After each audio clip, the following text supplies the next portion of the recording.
the tight labor market that we have now. So we've seen wages go up, but not quite as high as inflation. We have a tight labor market. That means that we have about 1.7 job openings for every person that is seeking work. The problem here is not the number of jobs, it's the number of people seeking work.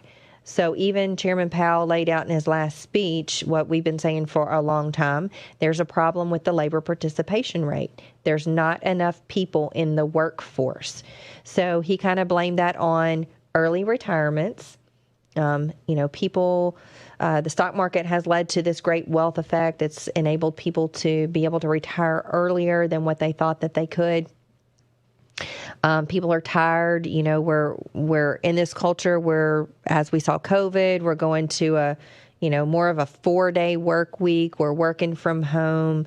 Productivity in this country has been squashed, and a lot of that has to do with the way that we think about work. Work was God's idea.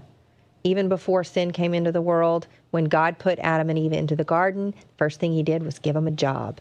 It wasn't a hard job. It was to take care of the garden, and everything was perfect, but it was still work. So work is God's idea, and work is good, and we should agree with God about that. He also cited delayed entry into the workforce. So probably because of, the government offering to more and more to forgive college debt, to pay for college, this is causing a delay in entry into the workforce. People are, the college-age kids are staying in college longer because, hey, they're probably having a lot of fun, so they're staying in college. They're avoiding the responsibility of actually getting a job and getting into the workforce. And then he also cited immigration as a problem.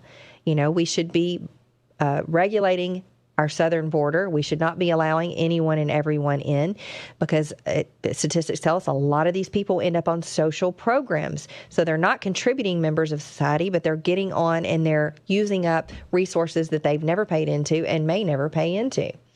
So we have to relax the legal immigration policies in this country.